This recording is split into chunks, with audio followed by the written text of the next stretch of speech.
Hello, I'm Beena Mallik. Let me tell you the story of my life.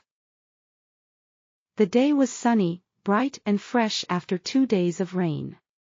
I stepped out of my house onto the neighborhood lawn, still wondering if I'd been wise letting myself be talked into attending the neighborhood party.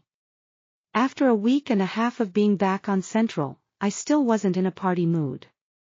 The blue sky stretched far and wide above me as I walked. A small breeze chased around here and there, stirring my hair. The lawn was cool and green and thick as far as the eye could see. I wore a dress of pale yellow that billowed around me to the ground, making me feel as if I were floating, and my neighbors turned where they stood or sat, smiling and waiting for me to join them. The success of my assignment had been made public 3 days earlier, but the rain had kept me from being mobbed by admirers right from the beginning. I'd had to turn the call off to save my sanity, and that in itself was a new experience.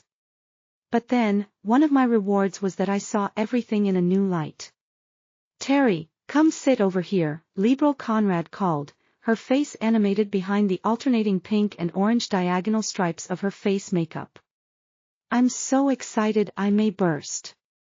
"Not on a neighborhood chair, if you please, Lee," Sam Raymond put in dryly. "Save it for your own furniture." "Sampray Raymond, you stop teasing me." Lee pouted as everyone within hearing laughed. "Just because you're neighborhood chairman doesn't mean you can tease everyone, isn't that right, Terry?" A large number of eyes turned in my direction, and I could feel the sudden wall of expectation arising from each mind behind those eyes. I was supposed to say something monumental and historic, something legend would someday be built on.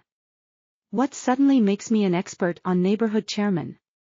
I asked, watching Lee tug at the skirt of the Alderanian leisure suit she wore. She was short and plump and the brief leisure suit looked terrible on her, but she'd worn leisure suits before without caring how she looked as long as she was dressed in the height of fashion.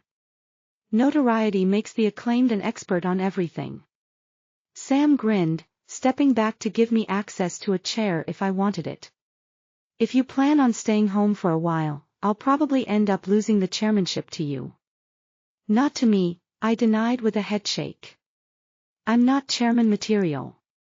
And even if I were, tomorrow I'm off on another assignment, so your position is safe." Sam echoed everyone else's disappointment at hearing the news, but he seemed relieved even as he protested his displeasure. It was the main reason I'd said what I had, even though I hadn't originally intended making an announcement of it. His original words had been light-hearted, but he'd been seriously worried. "Terry, that's not fair."